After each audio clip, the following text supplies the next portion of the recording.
हमारा पहला चैप्टर है which is air and noise pollution, जो कि बोस क्लास 12th का ये फर्स्ट चैप्टर है ईवीएस का। बेसिकली यहाँ पे इंट्रोडक्शन में यही गिवन है कि जो एयर है वो ऑलमोस्ट हर एक जगह मिलती है और वो हमारे इन्वायरमेंट का एक बहुत ही इंपॉर्टेंट कंपोनेंट होता है। जितनी भी हमारी एसेंशियल नीड्स है, जैसे कि वायु, पानी, फूड, हीट, लाइट, ये ह्यूमन बींग्स के एसेंशियल नीड है, जिसमें से एक एसेंशियल नीड है हमारे लिए एयर।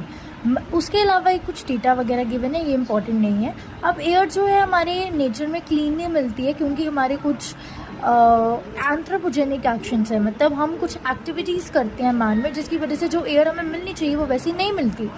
अब क्या रीज़न हो सकते हैं जिसकी वजह से ये एयर से एक्चुअली पोल्यूशन हो रहा है? अब देखिए, आजकल के ज़माने की अगर हम बात करें, हमारा अर्थ का इन्वायरमेंट ही इस तरीके से बन गया हुआ है कि उसके अंदर हमें गैसेस मिल रहे हैं like carbon monoxide, like N2O, ऐसी सारी गैसेस। उसके अलावा इंडस्ट्रीज़ का जो वेस्ट निकल रहा है, ये सब भी हमारे एयर को बहुत ही गंदा कर रही है। तो ये सब हमारा इंट्रोडक्शन रहा, जिसमें हमने पढ़ा कि एयर हमारे कहाँ सारी जगह मिलती है और एयर जो होती है वो गंदी होती है बिकॉज हम कुछ एक्सप्लोजन्स करते हैं। उसके अलावा आपको इस पैराग्राफ को पढ़ने की ज़रूरत नहीं है। अब आती है हमारे पास डेफिनेशंस क्या क्या हैं एयर पोल्यूशन की। एयर पोल्यूशन को आप सिंपली देखो, एयर का मतलब होता है हवा, पोल्यूशन का मतलब होता है गंदगी, यानी कि आपके पॉल्यूटेंट्स आपके हेयर में डाल दिए, दैट इज़ पोल्यूशन, जिसके बारे में हम आगे इस चैप्टर में पढ़ेंगे।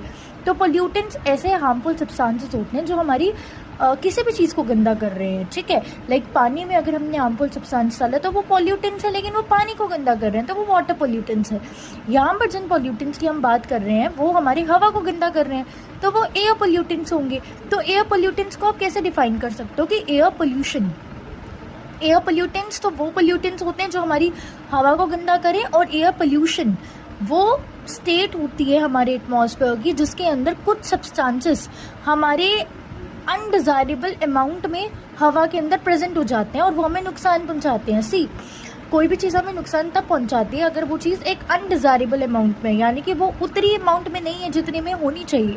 Same is the case with air pollution. Air pollution के अंदर आपको अगर डेफिनेशन आती है कि एयर पोल्यूशन को डिफाइन करिए, आप सिंपली बोलेंगे कि एयर पोल्यूशन के अंदर क्या होता है, हमारे कुछ पॉल्यूटेंट्स हैं हमारी हवा में ऐड हो जाते हैं और वो उनकी कॉन्सेंट्रेशन इतनी गंदी हो जाती है जिसकी वजह से हमें नुकसान मिलता है।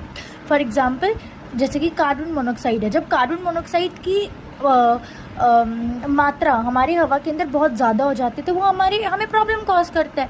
अब एयर पोल्यूशन तब होता है जब हवा, जैसे कि गैसेस, डस्ट, फ्यूम्स, ओडर, ये सारी चीज़ें हमारे हार्मफुल अमाउंट्स में हमारे हवा के अंदर प्रेजेंट रहती हैं, ठीक है। तो कुछ ऐसी गैसेस जैसे कि हमने ऊपर डिस्कस करा, ये कार्बन मोनोऑक्साइड, N2O जैसी हार्मफुल गैसेस जब हमारी हवा में प्रेजेंट हो जाती हैं तो हमें एयर पोल्यूशन होता है।